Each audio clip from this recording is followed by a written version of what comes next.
Hello, my name is Amos Tuval. I'm a hematologist and a PhD student at the Weizmann Institute in Italy.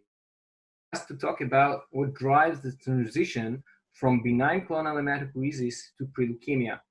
This is a big question, and I'm not sure I have the answer to it, but I can share with you how we in the Schluss Lab at the Weizmann Institute address this question. First, one has to define the problem. As we age, our hematopoietic system becomes more clonal. This means that part of our blood system belongs to a single population of cells, a clone of cells that originate in a single stem cell. As we age, the clone becomes bigger, and such a clonal structure can be found in more individuals. We know that AML, acute myeloid leukemia, evolves out of these clones, and this actually opens a window of opportunities for early detection of AML. To put it in a simple way, individuals with clones are at risk for developing AML. However, and here lies the challenge, the vast majority of individuals with clonal hematopoiesis will never develop AML. Currently, we can identify individuals with clonal hematopoiesis by sequencing DNA taken from their blood system. We can even stratify the risk of these individuals by the size of the clone, the number of mutations that these clones have, and by the mutations that characterize the clone. However, this is still not enough and leaves us with too many individuals at risk for AML that will actually never develop AML. Since AML is such a devastating disease, we cannot afford to have false positives, not to mention false negatives. This is especially problematic in the case of what we call low-risk mutations, such as in DNMT3A and TET2. What we need is to characterize these clones not only by their set of mutations, but also by their phenotype or their functionality. We want to be able to tell what is the potential of these clones to evolve into AML. In other words, which clones are truly preleukemic. We chose to focus on p53 activity in these cells. p53 acts as a transcription factor of genes involved in cell cycle and DNA repair. It is often mutated in cancer, and the majority of TP53 mutations cause a conformational change in the protein, which becomes dysfunctional.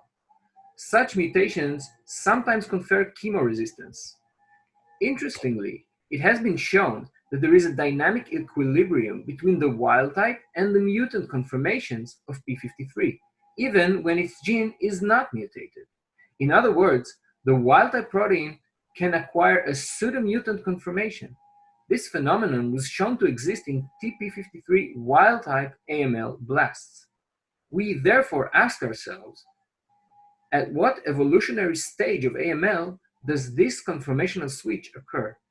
So we studied preleukemic cells that are wild type for TP53. Since true preleukemic cells are defined only retrospectively after a diagnosis of AML was made, in order to identify true preleukemic cells, one has to look for them in leukemia primary samples. This is a difficult task since preleukemic cells are very rare in those samples. At a single cell resolution, we found that many preleukemic cells harbor the pseudo-mutant conformation of p53, even though they do not have any mutation in the gene TP53. In some of these cells, this was the dominant conformation of p53. We also found this conformation in normal hematopoietic stem cells and in non-preleukemic clonal hematopoietic stem cells that were donated by individuals that did not develop AML.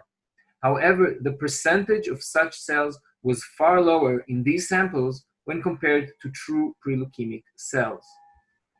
This offers a possible explanation for the inherent chemoresistance that preleukemic clones have and characterizes them.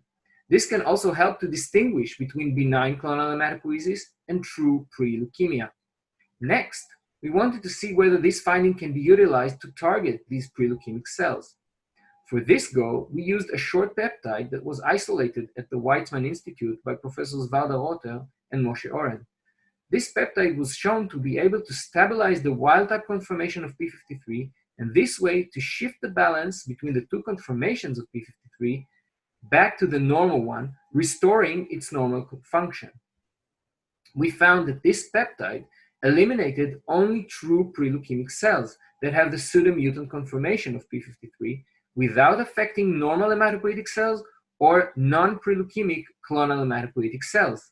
This means that we can exploit this phenomenon to selectively target true preleukemic cells without affecting cells that do not have a leukemic potential and that reside in the same milieu. Although the pseudomutant conformation of p53 was also found in leukemic blasts, they were unaffected by this p53-directed treatment.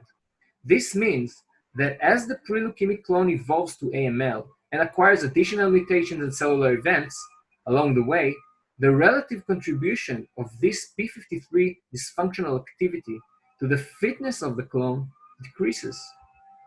The additional mutations and events might bypass the effect of treatments that are directed at early evolutionary changes. So I cannot tell what drives the transition from benign clonal hematopoiesis to preleukemia, which was your original question. But I think that in order to be able to distinguish between these two conditions, we have to better characterize them first. I think that what I have learned from this work is that we should look for the differences between these conditions outside the genome, for instance, at the protein folding level. The next step will be to understand why certain clones in certain individuals become pre-malignant clones. Is it something intrinsic, something in the pre-malignant cell itself, or is it the bone marrow microenvironment that positively selects only those cells that have a malignant potential? Well, probably the answer is both. And that concludes my talk.